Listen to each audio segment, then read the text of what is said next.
అవిశ్వాస మాట ఇక ముగిసినట్లేనా? కాంగ్రెస్ అభ్యర్థి అసెంబ్లీ స్పీకర్ పదవికి ఎన్నికైనందున ఇక అవిశ్వాసం ప్రసక్తి రాదా?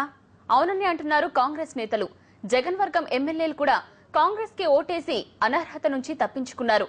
స్పీకర్ ఎన్నిక రూపంలో ప్రభుత్వం తన మెజార్టీ నిరూపించుకున్నందున ఇక అవిశ్వాస తీర్మానం అవసరం ఉండదని కాంగ్రెస్ శ్రేణులు అంటున్నాయి.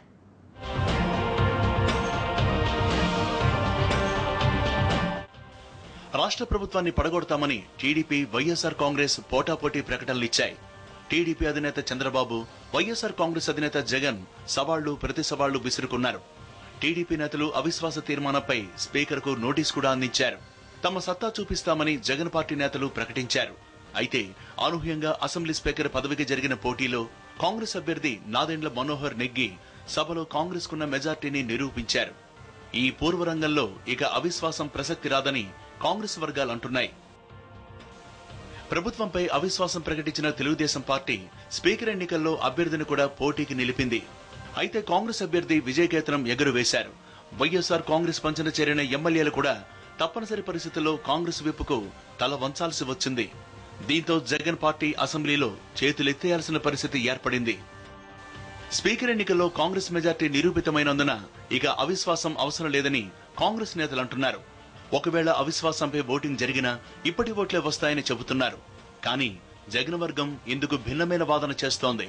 అవిశ్వాసం ఓటింగ్ లో పాల్గొనేందుకు వీలుగానే అనర్హత వేటు పడకుండా ఉండేందుకే తాము కాంగ్రెస్ వైపును అనుసరించామని జగన్ టీంలో చేరిన ఆ పార్టీ ఎమ్మెల్యేలు వాదిస్తున్నారు. అయితే స్పీకర్ ఎన్నిక కోసం ఓటింగ్ జరిగిన వెంటనే అవిశ్వాసంపై ఓటింగ్ జరిగిన చరిత్ర ఇంతవరకు ఎక్కడా లేదు. ఇప్పటి పరిస్థితులను గమనించిన నిపుణులు మాత్రం అవిశ్వాసంపై ఓటింగ్ అనేది తాత్కాలికంగా తెరమరుగైనట్లేనని వ్యాఖ్యానిస్తున్నారు.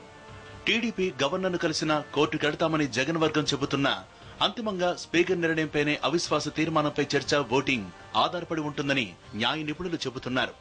ఎమ్మెల్యేల అనర్హత వేటుపైనే ఏళ్ల తరబడి జాప్యం జరుగుతున్న ప్రస్తుత పరిస్థితుల్లో అవిశ్వాసం తీర్మానంపై స్పీకర్ నిర్ణయం వెంటనే వెలువడే అవకాశం లేదని అంటున్నారు. అసెంబ్లీలో తమకు మెజార్టీ ఉందని కాంగ్రెస్ సభ్యులు గట్టిగా భావిస్తున్నారు. అదే సమయంలో స్పీకర్ నిర్ణయం కోసమే అందరూ ఆసక్తిగా ఎదురు చూస్తున్నారు. ఏదేమైనా అవిశ్వాస తీర్మానం ద్వారా ప్రభుత్వాన్ని పడగొట్టాలని జెరూసలేం యాత్ర కూడా మానుకుని జగన్ పన్నిన వ్యూహం దెబ్బతిందని ఆ పార్టీ నేతలు అభిప్రాయపడుతున్నారు. ఇప్పటికీ కాంగ్రెస్ వైపును పాటించి అవిశ్వాసం ఓటింగ్ లో వ్యతిరేకంగా పనిచేద్దామని జగన్ పన్నిన వ్యూహం ఒక వ్యూహాత్మక తప్పిదమని వ్యాఖ్యానిస్తున్నారు.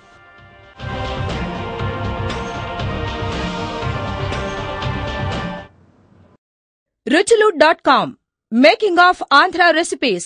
Recipe videos in Telugu for all varieties of veg, non-veg, baking snacks and desserts. Please visit Ruchulu.com.